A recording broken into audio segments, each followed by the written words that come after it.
Hola amigos de Contexto, volvemos en esta semana sobre la situación política, la coyuntura que vivimos, donde muchos jóvenes han salido a las calles a protestar.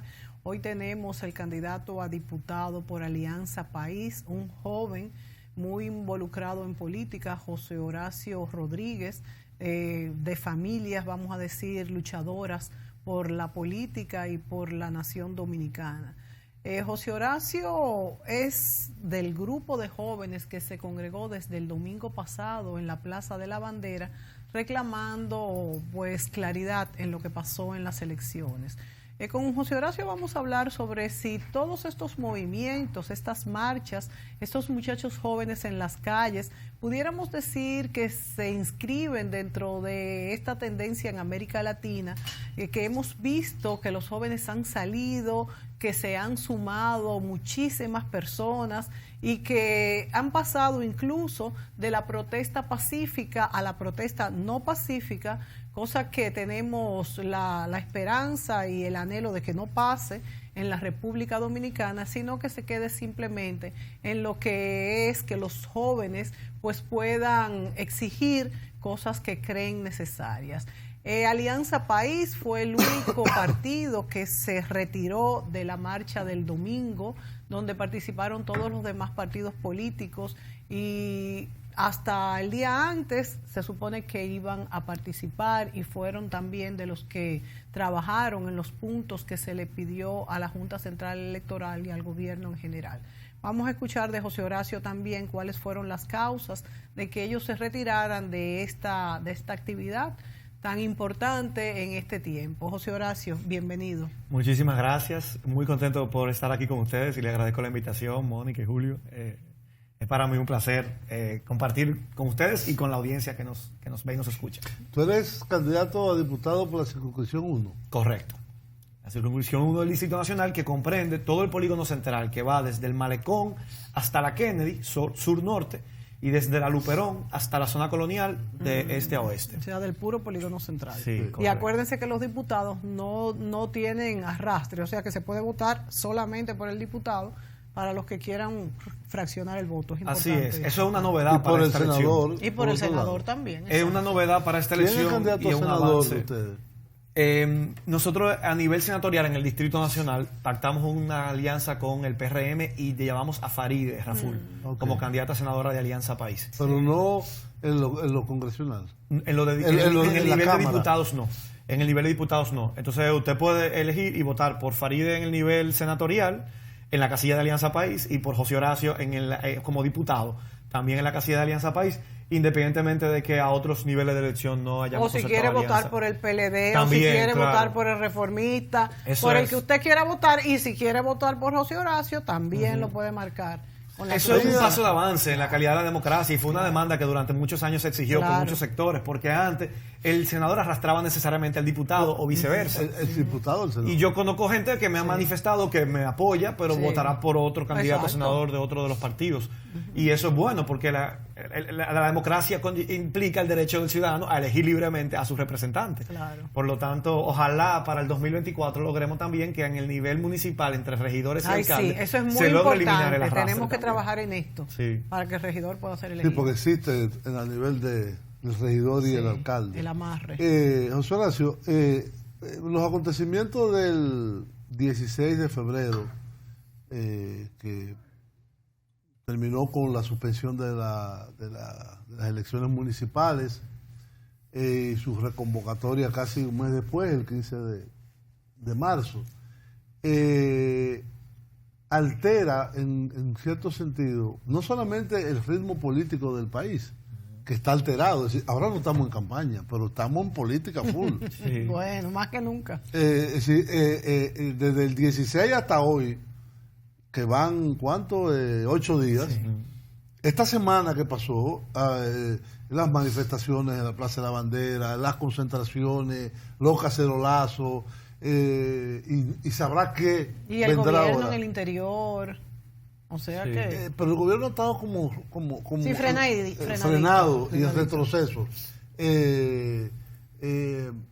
Yo creo que en cierto sentido altera el calendario electoral. Es decir, no solo lo altera en el municipal, sino también el presidencial y el legislativo, porque quedan 2 meses después. Para en caso de que estas vayan bien. Claro. Esto obliga, lo que ha sucedido, el 16 de febrero fue un día oscuro, va a pasar así a la historia, como un día oscuro para nuestra democracia. Y ciertamente tenemos que seguir adelante, ya estamos preparándonos para las elecciones del 15 de marzo, pero como usted dice, obliga a replantear a todo el mundo, a reconfigurar el programa de trabajo que tenía, incluso hasta los discursos y mensajes que en el contexto de la campaña cada candidato tiene. Porque lo que ha pasado, nosotros no podemos seguir como que no ha pasado nada. Lo que ha pasado ha sido muy grave, ha generado un movimiento sin precedente en la historia de la República Dominicana, porque lo que se ha visto incluso hasta en los centros comerciales, que son lugares que normalmente ajenos a cualquier tipo de participación o actividades políticas. Y hasta fiche. Y han surgido ahí expresiones de la ciudadanía en rechazo, en repudio a este golpe a la democracia, reclamando que se respete y se garantice el derecho al voto, y con la consigna que ha sido la consigna de la mayoría de los movimientos y de las movilizaciones, que es el se van. Esa consigna del se van no se ha quedado solamente en las calles, ha pasado también a los hogares con las cacerolas y ha llegado hasta a los centros comerciales. Esto es un momento sin precedentes, yo creo, en la historia política de la República Dominicana, por lo menos en la historia reciente. Y lo importante es que esto pueda conducirnos, y ha sido mi mensaje desde el primer día, quienes me siguen por las redes sociales lo han visto, conducirnos a mejorar la calidad de nuestra democracia, a que esta coyuntura tan grave nos permita poder alcanzar los acuerdos que quizás si esto no hubiera pasado, no hubiéramos estado en las condiciones de ir hablando, por ejemplo, de cómo se eligen los miembros del Pleno de la Junta Central Electoral, de quiénes los eligen y de cómo se hace esa elección. Quizás hasta el momento de nosotros como sociedad comenzar a replanteárnoslos, porque mucha gente entiende, y es evidente, esta Junta fracasó, pero hay el miedo a abocarnos a elegir una nueva Junta, porque el Senado de la República, que es el que constitucionalmente está responsable de elegir una nueva Junta Central Electoral, si esta fuera destituida o renuncian sus integrantes, está controlado de manera absoluta por el partido de gobierno. Entonces, hay ese temor. Quizá ha llegado el momento de que nos replanteemos a futuro, ver cómo elegimos otra modalidad de elección que garantice una oportunidad de un consenso, que garantice que esa Junta se elija por consenso y por la plural, y que esté representada la pluralidad de fuerzas políticas al momento de su elección, que no ocurre hoy en día. Y más allá, el Senado, en este sistema bicameral, que no sé por qué lo tenemos nosotros, porque es un gasto de dinero y de procedimiento, etcétera. Aquí debería haber un sistema unicameral. Claro, si usted se entra a mi página web, usted verá que esa es una de mis propuestas en materia legislativa. Bueno, que nosotros nos aboquemos a tener una reforma constitucional. Claro, pero es que profunda. Nosotros necesitamos una reforma constitucional. La Junta Central Electoral la elige el órgano menos democrático del Congreso, porque un senador de Pedernales se elige con 6,000 votos y un senador del Distrito Nacional o de la provincia de Santo Domingo necesita cientos de miles de votos o quizás más. Claro. Entonces, la capacidad de tú tener a partidos que promueven el clientelismo controlando el Senado es más fácil que hacerlo, por ejemplo, en un sistema proporcional. Claro. Entonces, eso debería elegirlo la Cámara de Diputados. Totalmente de acuerdo. Y hacerlo por 2/3 partes. Totalmente de acuerdo. Así debiera ser. Y que no tiene que ser que cada 4 años haya que cambiarlo. Y lo mismo hacen bien su trabajo. Claro. No solamente para la Junta Central Electoral, pasa para la elección de la Cámara de Cuentas. Pasa para la elección del defensor del pueblo. Que todo se le delega en el Senado, que es justamente la Cámara más antidemocrática de las 2 cámaras legislativas, donde no hay representación proporcional. ¿Por qué? Porque se elige por escaños uninominales y hace que el que gane, aunque sea con un voto más, se lleva la curul. Sin embargo, si fuera en el nivel de diputados, provincias como Pedernales, que tienen 2 diputados, el que gana con un voto más tiene un diputado y el otro partido otro. Obliga a llevar un consenso, a alcanzar un consenso para poder tomar la decisión importante.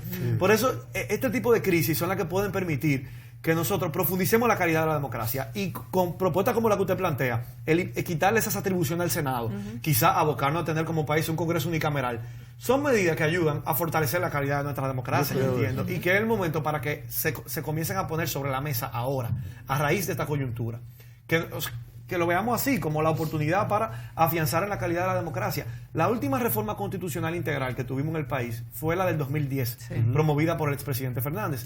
Y esa reforma fue todo lo contrario. Permitió a los gobiernos de turno tener un secuestro de la justicia. porque se incluyó al Procurador General de la República en el Consejo Nacional de la Magistratura, que es el consejo que elige y nombra a los jueces de las altas cortes, asegurándose que el presidente tenga el control de ese órgano, porque pasó a ser un órgano de 7 integrantes a ser un órgano de 8. Con el voto del procurador, ese es un voto automático del presidente, porque en nuestro sistema el presidente nombra y quita al procurador a su antojo. Por lo tanto, tiene 2 votos. Pero también los presidentes de las cámaras legislativas son normalmente, en un país donde toda la elección del Congreso y de la presidencia se hace el mismo día, son normalmente del partido de gobierno, porque el que ganó la presidencia normalmente gana las cámaras legislativas, o sea que le asegura 4 votos. Y como el presidente tiene el voto del desempate, le aseguró 5 votos. Dios mío. Y eso fue algo que también tenemos que revisar, porque si queremos tener... ¿Qué ustedes proponen para eso? Nosotros proponemos, en primer lugar, que se quite la facultad que tiene el presidente de la República de designar al procurador. Esa es una propuesta de Alianza País, que la asumimos todos los candidatos a diputados y senadores de Alianza País a nivel nacional. Nosotros vamos a trabajar para promover una reforma, y eso, como usted dice, conlleva una reforma constitucional, pero ojo, no es una reforma constitucional como la han sido las últimas 3, 4 reformas que hemos tenido, que ha sido para tratar de que se perpetúe en el poder el incumbente de turno, sino que es una reforma pensando en cómo desmontamos un sistema que se sostiene sobre la base de la impunidad, que es el sistema de la República Dominicana y que fue lo que detonó la Marcha Verde durante el año 2017 y durante el 2018, con una demanda y un reclamo que no ha sido todavía respondido de alguna manera. ¿Ustedes plantean una asamblea constituyente? Como partido no tenemos posición definida con relación a ese tema. Yo creo que... Pues esa es la única forma de hacer una reforma profunda, que cómo ustedes ven democrática. Eso. Simpatizamos con una ¿Cuál sería reforma, la ruta a hacer esta reforma de la Constitución? Simpatizamos con una asamblea constituyente, pero yo creo que nosotros tenemos primero que hacer reformas electorales que nos aseguren que el resultado de los actores que se elijan en esa reforma constituyente no sean los mismos que tenemos hoy en el Congreso Nacional. Porque... Y para eso hay que cambiar las reglas de juego electoral. O sea, nosotros no tuvimos de acuerdo con esa ley de partidos que se aprobó, ni con esa ley de régimen electoral, porque entendemos que, bueno, el tiempo nos ha dado la razón. Todos los artículos que se han venido declarando inconstitucionales. Esa ley fue una oportunidad perdida también para profundizar y mejorar la fiscalización de los recursos que se destinan a la campaña. Y no ha sucedido. No, eso no sucedió. Topes reales a las campañas electorales. Se establecieron unos topes que es como si no hubiera habido topes. Primero, no se están haciendo cumplir. Y segundo, son tan altos. ¿Quién es el órgano llamado a hacerla cumplir? La Junta Central Electoral. Es la Junta Central Electoral. Pero como y la Procuraduría especializada. Y la Procuraduría en términos de la persecución de los delitos electorales. Pero la si fiscalización de los recursos de campaña... El tope de gasto, eso es un delito electoral. Pero que dice que son sumamente altos. Pero hay diferentes tipos de sanciones. Hay sanciones penales que recaen sobre la Procuraduría especializada en materia electoral y hay sanciones administrativas que recaen sobre la Junta Central Electoral. Por ejemplo, esa ley dispuso algo con lo que yo estoy muy de acuerdo y que creo que fue un avance, que los candidatos que inicien campaña antes del tiempo establecido en la ley de campaña, que los plazos están establecidos ahora, pueden ser sancionados hasta con la inhabilitación de su candidatura. Pero se comenzó. Y eso no se ha aplicado. Exacto. Y esa inhabilitación no tiene que hacerla, no está establecido eso como una sanción penal, sino como una sanción administrativa. Porque las sanciones penales no se pueden hacer porque no hay fiscales. No se pueden hacer porque no hay fiscales que lo sometan.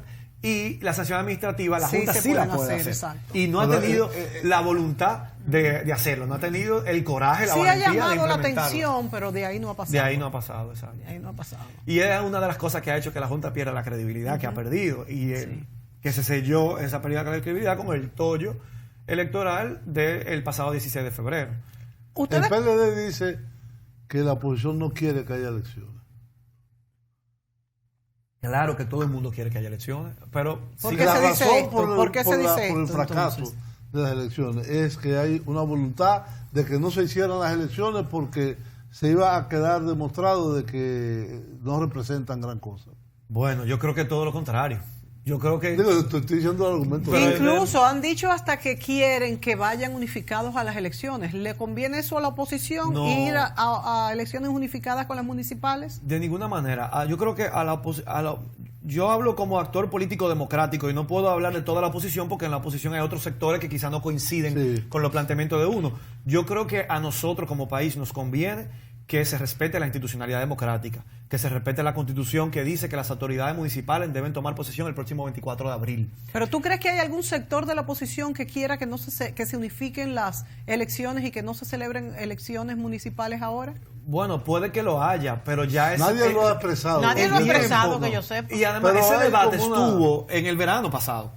Cuando estaba todavía planteándose la posibilidad de la reelección del presidente Medina en julio del año pasado, había quienes decían que en esa reforma también se podrían unificar las elecciones para que se celebren un mismo día. Sí. Pero luego, y yo vi sectores de la oposición que coincidían con ese reclamo allá atrás, por a julio, a más tarde en agosto. Ya luego que pasó ese periodo y que se descartó la posibilidad, yo no he visto ningún otro sector que vuelva a plantear públicamente eso. Y yo creo que al país lo que le conviene es retomar la institucionalidad y el orden constitucional, que las autoridades municipales seguramente en el próximo 24 de abril y que las elecciones se puedan celebrar el próximo 15 de marzo. Yo creo que los resultados preliminares a los que nosotros tuvimos acceso el pasado 16 de febrero en el Distrito Nacional, no solamente la oposición, Alianza País estaba teniendo un desempeño con nuestro candidato a alcalde Bartolomé Pujals. ¿Qué cantidad de votos? ¿Cómo eran las proporcionalidades? Nosotros estábamos cercanos al 10% de los votos, en un tercer lugar, por encima incluso de la oferta de la Fuerza del Pueblo, que es quien todo el mundo entendía que estaba en tercer lugar, y que nos garantizaba representación dentro de la sala capitular. Por lo tanto, a nosotros nos perjudicó muchísimo, porque nosotros hubiéramos estado celebrando el logro de que, en base a nuestra propia fortaleza, un partido que mucha gente entiende minoritario, hubiéramos podido alcanzar representación en la sala capitular. ¿Pero ustedes no creen que ahora pudiera irles mejor aún? Claro, yo creo que ahora nos irá mejor. ¿Por qué? Porque este descontento y esta frustración se va a traducir en una mayor participación el próximo 15 de marzo. Y a eso es que le estamos apostando. Y esa es la invitación que estamos haciéndole a la ciudadanía, a no caer en el luto, a no caer en la desesperanza, sino a... Bueno, las manifestaciones de los cacerolazos no es que están en el luto. No, al revés. Es que están rebeldes. Claro, y a que aprovechemos esto para valorar ese derecho al voto que tenemos, que mucha gente a veces no valora en una democracia. Y es una democracia que nos costó sangre, es una democracia, y yo lo puedo decir por mi familia. Sí. Yo vengo de una familia luchadora antitrujillista, mi abuelo vino en la expedición de Constanza, Maimón Estero Hondo, y dio la vida, esa gesta del 14 de junio de 1959, para que aquí podamos tener elecciones, para que aquí podamos elegir a nuestro gobernante, para que se respeten las libertades públicas y los derechos fundamentales de todos los ciudadanos. Y eso, que tiene un costo tan alto, a veces es triste ver cómo mucha gente no lo aprecia y no lo valora. Y lo que pasó el pasado 16 de febrero ha sido como estremeció a la sociedad y a la ciudadanía dominicana, y ha permitido que mucha gente que no lo valoraba pase a valorar ese derecho que tiene. Y eso va a hacer que aumente la participación el próximo 15 de marzo, y en la medida que aumenta, también aumentan las posibilidades de Alianza País en su desempeño electoral, porque algo que nos afecta mucho es la abstención. Porque cuando solamente vota quienes están mediatizados por el interés particular, los partidos emergentes, el resto que no tiene un interés directo se abstiene de participar, eso afecta a las candidaturas como la nuestra, que son candidaturas basadas en propuestas, en una visión de ciudad, en el caso de la propuesta de Bartolomé Pujals, que quedó demostrada en todos los debates que fue la posición ganadora. Sí. Él es candidato de Alianza País, producto de una alianza con el movimiento del país que queremos. El país que queremos. Sí. Mira, es muy significativo, para mí es muy significativo la presencia de José Horacio Rodríguez en Alianza País, porque primero es un muchacho joven, es un muchacho con propuestas. Fíjense que es parte de una camada que está surgiendo. Yo no había visto que un impulso de jóvenes preparados que se inmiscuyeran en política en el pasado reciente, y sus ancestros políticos también es como un oxígeno que le dan al país, de que, conchole, muchachos que son producto de familias que se vieron, que fueron partícipes de nuestra democracia, se estén involucrando en política. Yo creo que es muy significativo, y es algo que hay que darle crédito, valor, y fijarse en candidaturas como la de José Horacio, porque yo creo que pueden ser la diferencia en un futuro cercano en nuestro país, muy importante. Vámonos a la pausa y volvemos con él.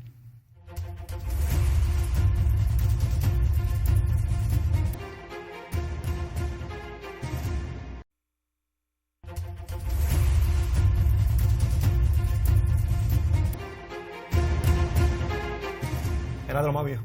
Bien, amigos, continuamos la conversación con José Horacio Rodríguez, miembro del Partido Alianza País, candidato a diputado por la primera circunscripción, y con quien hemos venido más o menos conversando no solamente sobre las elecciones, que es lo que nos convoca ahora con la crisis electoral y con la suspensión de las elecciones municipales, sino, diríamos, yendo un poquito más allá, sino, como dice un hombre de un partido aliado, de un grupo aliado, ustedes, el país que queremos. Sí. Es decir, ¿qué es lo que queremos? Es decir, ¿hacia dónde queremos ir como sociedad? Lo que es claro es que la juventud se ha despertado, y ese es el término correcto a usar, en base a reclamos completamente democráticos, es decir, de profundización de la democracia, de los derechos. No se ha entrado todavía en los derechos sociales, como es seguridad social, salud, pensiones, etcétera, que sí ha movilizado mucho en otros lugares, como en Chile, por ejemplo, o en Colombia. Pero no deja de ser parte de los reclamos. Sí, pero el detonante no es ese. No, el detonante ahora mismo es claridad y democracia. Fíjate cómo en Chile el detonante fue un aumento del pasaje del metro. Claro, sí, ese fue el detonante en Chile, sí, pero fue el fósforo que encendió una mecha que estaba ahí y una bomba que había muy grande. Claro, las formas de las protestas en Chile y fueron para nada. No tiene nada que ver con las de aquí. Las de aquí todavía son muy limitadas. Y ahí quería yo ir. En esta semana pasada, muchas personas han destacado de que este es un movimiento de la clase media alta, del polígono central, de, como le dicen los popis,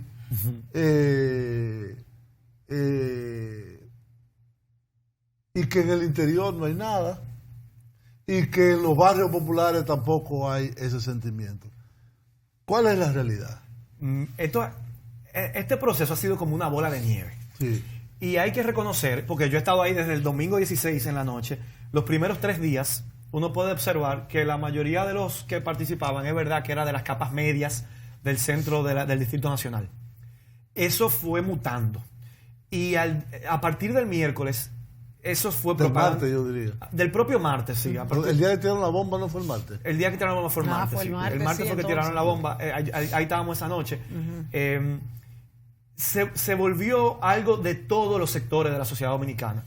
Y de todas las edades, porque si bien ha estado protagonizado por jóvenes, allá han acudido ahora ya sí. Y se han dado cita a personas de todas las edades y de todas las estratos y clases sociales de la sociedad dominicana. Ahora sí. Es muy marcado incluso hasta en el tono de las consignas, la diferencia de que ya a partir del martes, miércoles, se han integrado personas de cualquier sector de la sociedad dominicana, no importa ingresos, sectores no importa populares. clases sociales, ¿Cuáles son sectores populares, nivel las consignas educativo. más frecuentes? Se van.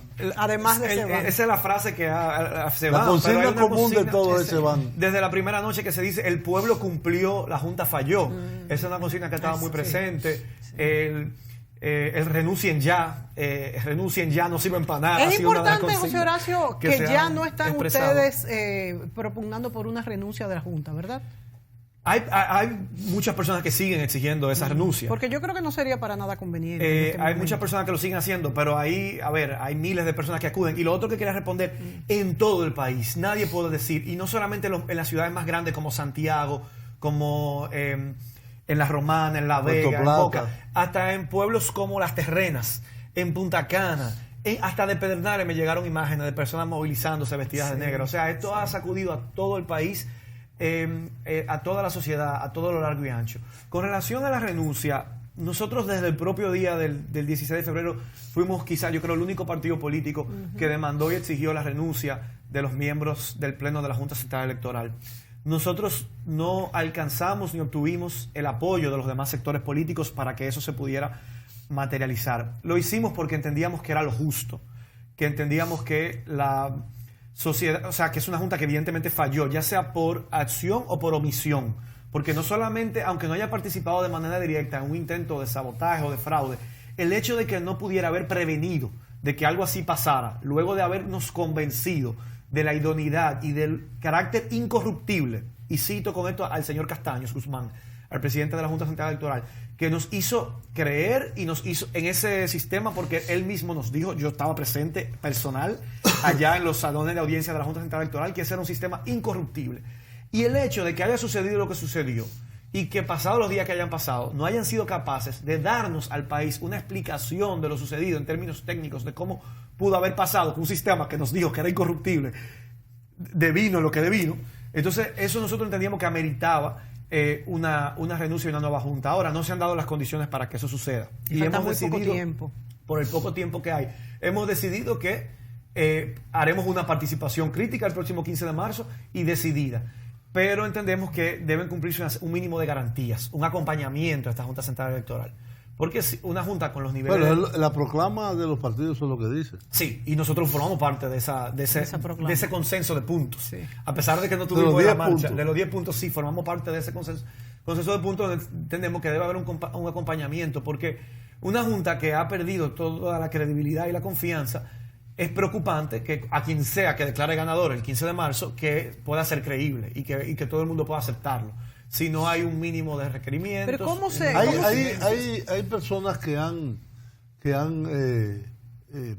apoyado, y de hecho se ha confirmado la participación en la organización y el acompañamiento de dos organismos internacionales, la OEA, de triste recordación en nuestro país, no hay que olvidarlo, y del IFES, que es un instituto norteamericano financiado por la AID, la USAID, de sistemas electorales. En el pasado, hace muchos años atrás, se usaban algunas comisiones de notables, locales, no internacionales. ¿Cómo piensas tú o tu partido que debería organizarse esto? Si, por ejemplo, la Unión Europea no la veo presente, que en algunas ocasiones ha estado presente y ha ayudado mucho. Ahora prácticamente se concentra en OEA e IFES. Y a nivel, por ejemplo, internacional, está la Conferencia de Partidos Políticos, hay muchos otros organismos regionales e internacionales que podrían, diríamos, Transparencia Internacional, etcétera, que podrían hacer el acompañamiento, además de participación ciudadana en el caso nuestro. Y justamente es más o menos eso era lo que te iba a preguntar cuando Julio también habló, para que lo contestes en conjunto, porque tiene mucho que ver. Es justamente cómo ustedes como oposición y como parte de la coalición de partidos, van a impedir cosas como compras de votos, ventas de delegados, que también puede ser al mismo tiempo, no sé si los organismos internacionales tendrán la facultad para esto, pero no solamente es que el resultado sea respetado, sino antes de y para que este resultado sea el correcto, cómo se podrían involucrar tanto los partidos como estos organismos internacionales. Sí, como dominicano, la verdad que a uno le duele que nosotros no seamos capaces de aquí adentro poder organizar un proceso para elegir nuestras propias autoridades. República Dominicana es un país soberano. Nosotros hemos defendido siempre esa soberanía. Y por eso resulta sumamente preocupante que tengamos que auxiliarnos de gente de fuera, de organismos internacionales, para poder organizar nuestra propia casa. Y parece que es imprescindible. Pareciera en este momento, porque la crisis es así de aguda, los niveles de desconfianza y de descrédito. Yo creo que de alguna manera las bases de esta crisis que estamos viviendo, que es una crisis institucional, es una crisis electoral, es una crisis política, social, quedaron sentadas de alguna manera en la reforma constitucional del año 2010, donde se permitió al Poder Ejecutivo tener más control de los demás poderes del Estado, donde se unificaron las elecciones, que de alguna manera había la crítica de que fueran separadas cada 2 años porque siempre estábamos en elecciones, pero de alguna manera podían servir como una válvula de escape al descontento social que no se produjo, quizá en el 2018 se hubiera producido. Recordemos que en el 2018 estábamos al calor de la Marcha Verde y quizá ese descontento se hubiera podido canalizar y traducir en una recomposición de las fuerzas. ¿Ustedes están de acuerdo en que se hagan elecciones cada 2 años? Bueno, ya eso no está sobre la discusión. Ahora, eso fue una discusión que se tomó en el 2010 y que creo que ese tipo de decisiones nos han llevado al punto en el que nos encontramos hoy. Pero lamentablemente yo no veo otra alternativa a que en este momento y en esta crisis tan profunda nos hagamos acompañar de esos actores internacionales. Es positivo porque de alguna manera todo el mundo entiende que son actores imparciales, que no van a estar tendenciados a favorecer ni al gobierno ni a la oposición. Y eso es lo que ha permitido que ellos sirvan un poco de árbitros, ya que nosotros como dominicanos, y repito, me duele, no podamos ser nuestros propios árbitros. Y eso para mí es producto de la mala política, de seguir insistiendo en llevar cuadros políticos a órganos como la Junta Central Electoral, como el Poder Judicial. Nosotros tenemos que acabar con esas malas prácticas. Y ese es un compromiso de la buena política que nosotros como candidatura defendemos desde Alianza País. La buena política tiene que ser capaz. En República Dominicana hay muchas personas que pueden cumplir ese rol de imparcialidad, que tienen la competencia y la confianza y la notoriedad en la sociedad dominicana para ocupar esas posiciones sin que no puedan ser impugnados por nadie. Pero hay la práctica desde la mala política de poner a los míos en esos espacios. Y con eso tenemos que acabar. Con relación al trabajo que vamos a hacer para asegurar... Antes del trabajo que ustedes van a hacer, Julio habló ahorita en su comentario sobre comisiones de notables, que era algo que se utilizaba en el pasado, y eran notables que no tenían partidarismo político, porque una cosa son notables que son los mismos que están, que entonces sería mucho peor, sino notables de verdad, gente del pueblo, qué sé yo, en Barahona, el farmacéutico, los enfermeros, qué sé yo, gente totalmente... ¿Ustedes no podrían incluir esto dentro de sus peticiones en este momento? Sí, eso es algo que está sobre la mesa y se ha planteado, pero ojalá que esto sea algo transitorio. Claro, ojalá claro, eso es notable, porque si queremos construir, si queremos construir institucionalidad, a esos notables vamos a llevarlo a los lugares que deben ser los árbitros, claro, por supuesto, a las juntas electorales, a la Junta Central Electoral, a la justicia, para que sean los mediadores, a la Defensoría del Pueblo, a las cámaras de cuentas, a esos notables. Pero ¿qué pasa? Que hemos decidido, el país, yo no me quiero incluir porque no formo parte de esa vieja clase política, lleva a cuadros políticos a los espacios donde se construye la institucionalidad democrática. Pero mientras están los cuadros políticos tenemos que hacer entonces algo. Ahora, para salir de esta coyuntura, yo estoy de acuerdo con que esa puede ser una alternativa. Pero falta de acompañamiento, falta menos de un mes, pero eso se está discutiendo, eso está sobre la mesa. Hay organizaciones de sociedad civil incluso que han hecho propuestas específicas, con nombres y apellidos, de personas que podrían dar ese acompañamiento. Y yo entiendo que si eso nos permite salir de la crisis y generar la confianza necesaria para acudir a un proceso electoral que sea exitoso, pues yo entiendo que debemos apoyarlo. Yo creo que eso sería una salida. Que debemos apoyarlo, estoy totalmente de acuerdo. Pero ojalá que esto sea solamente algo transitorio para que en un futuro esos notables sean los que ocupen los espacios que nos permitan arbitrarlo nuestros procesos electorales. Hacia allá tenemos que encaminarnos. ¿Cómo vamos como Alianza País a prepararnos para lo que viene? Estamos ahora mismo pidiéndole a la ciudadanía que se constituya en guardianes de la democracia, en que sean los ciudadanos independientes, que nosotros le vamos a poner a nuestra disposición nuestras acreditaciones en los colegios electorales para que puedan defender cada voto, no importa a quién pertenezca ese voto, que sean los vigilantes del proceso electoral. Y por eso hemos iniciado una campaña a través de las redes sociales, y quiero invitar a que me puedan seguir en José Horacio R, Horacio con H. Serían 15,000. 16,000 delegados que necesitamos. A través de nuestras redes sociales, José Horacio R, nosotros tenemos ahí un link, un enlace donde pueden registrarse. Y hemos iniciado una campaña para pedirle a la gente, ustedes que están preocupados, nosotros todos que estamos preocupados por lo que está pasando con nuestra democracia, ustedes pueden ser guardianes de la democracia. Pero ¿qué pasa? Solamente los miembros de la Junta Central Electoral y quienes los partidos acrediten pueden estar ahí vigilando el proceso y asegurándose que se cuente cada voto. Y nosotros estamos poniendo a la disposición de la ciudadanía nuestra acreditación para que la cumpla. Todos los partidos deberían de hacerlo. Todos los partidos deberían hacerlo. Nosotros lo estamos haciendo. haciendo. ¿Y no es mejor hacerlo como por coaliciones? Lo que pasa es que... O los 30 o los 14. Lo que pasa es que los 14 no pueden acreditar. Porque solamente con el sistema legal que tenemos, solamente quien encabece una alianza puede acreditarlo.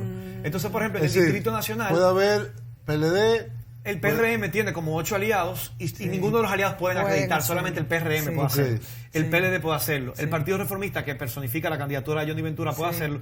Y Alianza País, que personifica la candidatura de Bartolomé Pujals, también puede hacerlo. O sea que nada más 4.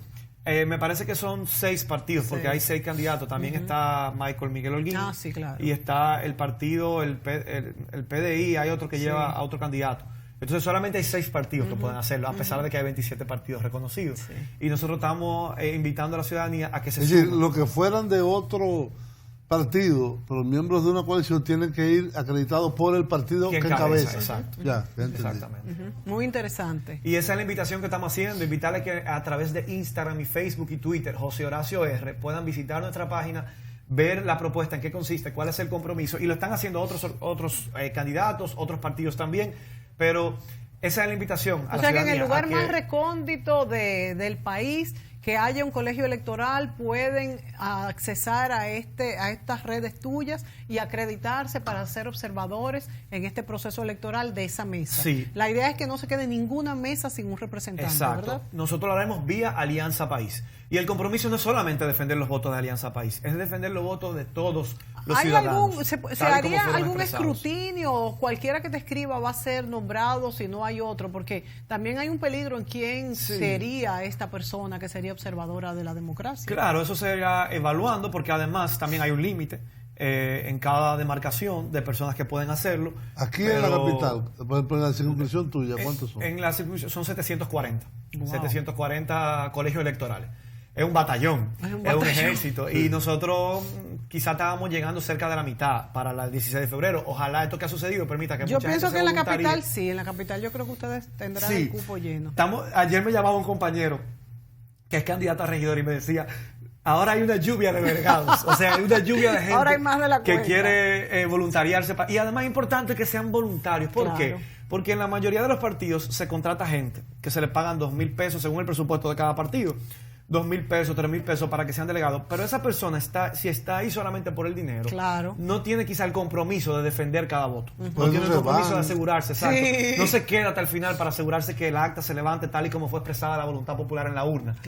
O sea que bueno, es mucho mejor si alguien lo hace por esa compromiso. Estructura de ese ejército de delegados, como tú le llamas, en los partidos tradicionales implica una logística enorme de comida, enorme. De dietas, de apoyo hasta de celulares, flotas, etcétera. Que yo supongo que en partidos como los de ustedes no hay esa situación. Claro. Yo estuve hace unos días en un programa con el delegado político del Partido Reformista, donde me decía que el Partido Reformista en ese día de las elecciones del 16 de febrero hizo una inversión de 100 millones de pesos para justamente tener todos los delegados con sus dietas, con sus viáticos, con sus teléfonos móviles. ¿Y ustedes qué le dan? Nada. Y nosotros... La acreditación. Nosotros damos la acreditación, pero nosotros tratamos también de garantizar el almuerzo. O sea, no un dinero en efectivo, sino de cubrir desayuno y almuerzo, porque es un trabajo muy agotador. Y no pueden salir.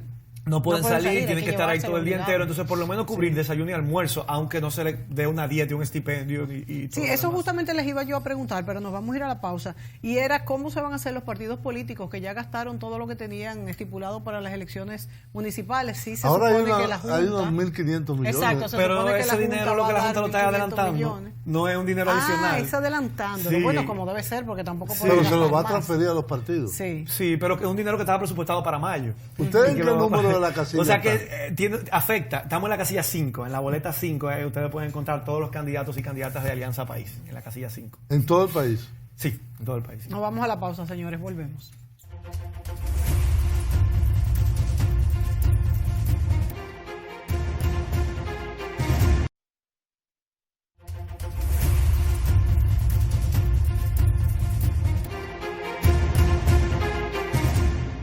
Bien, amigos, continuamos este programa con José Horacio Rodríguez, candidato a diputado en la circunscripción número 1 por el Partido de Alianza País.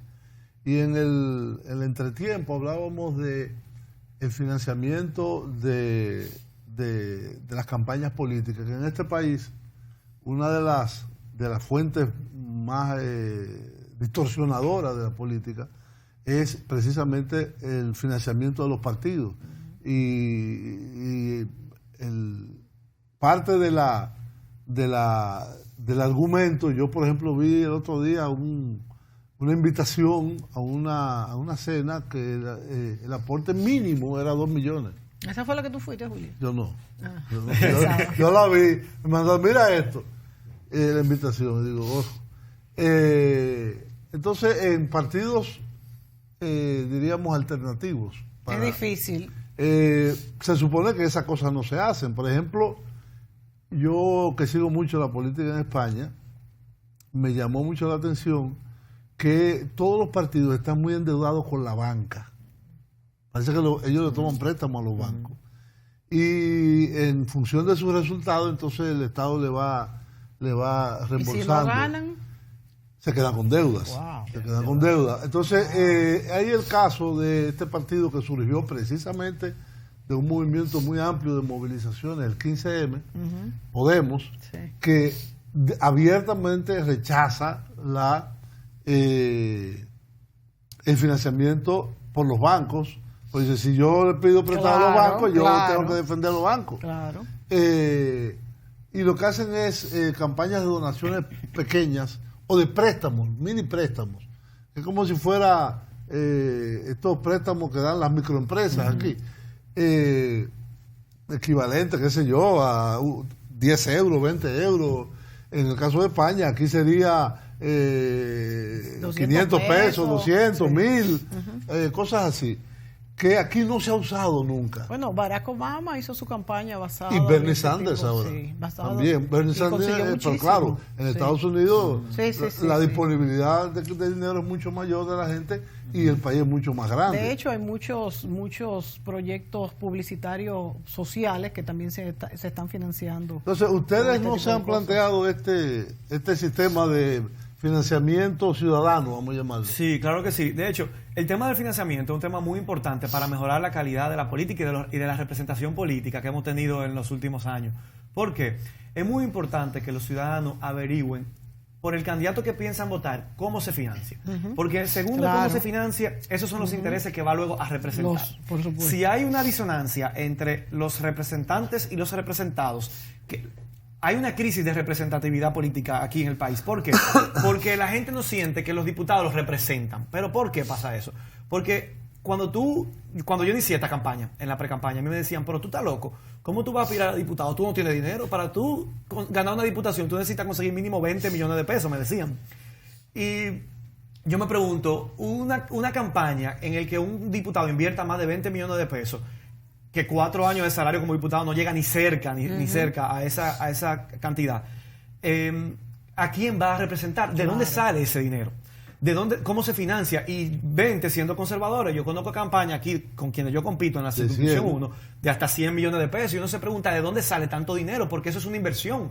Nadie es tan y por eso generoso. Los jóvenes no se inmiscuían en política. Y por eso los jóvenes estamos excluidos de la política. Claro. Porque ¿quién como joven tiene acceso a competir con alguien que te gasta 100 millones de pesos para salir diputado? Pero se supone que la ley electoral limita. Sí, se pero supone, eso pero no se cumple, Julio, eso no se cumple, eso no se hace cumplir. Y tú estás dando un dato muy interesante, porque la gente necesita datos prácticos. Para usted votar por alguien, mire quién lo financia. Sí, mire quién lo financia y averigüe cuánto gasta en una campaña. Nosotros estamos haciendo, desde que iniciamos la pre-campaña en julio del 2019, algo que yo no he visto a ningún otro candidato haciendo a diputado. Nosotros estamos reportando cada mes cuánto recibimos, la cantidad de donaciones y la cantidad del monto donado. Y cada mes también reportamos las partidas en base a las cuales ese dinero es invertido en la campaña. Es una campaña transparente, nosotros rendimos cuenta porque decimos parte de la buena política no es nada más el discurso, tenemos que demostrarlo en la forma, en cómo nos promovemos y en cómo hacemos nuestra campaña. Ok, pero un candidato X que se financie con 100 millones de pesos y quizás de gente que tenga que responderle después, no puede transparentar una cosa y ser otra, porque también así se confunde.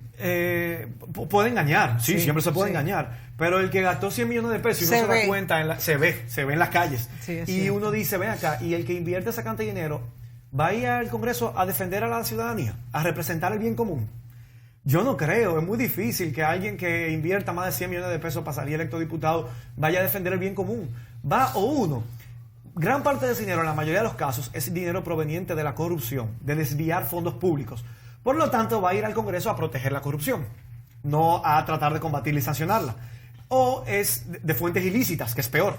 Entonces, por eso es muy importante que observemos como ciudadanos de dónde sale el dinero, cómo se financian los políticos y que apostemos a políticos que son capaces de transparentarlo y que uno lo puede percibir, porque alguien que me diga a mí que ha gastado nada más 1 o 2 millones de pesos y sin embargo tiene la ciudad embadurnada de propaganda, es difícil de creer.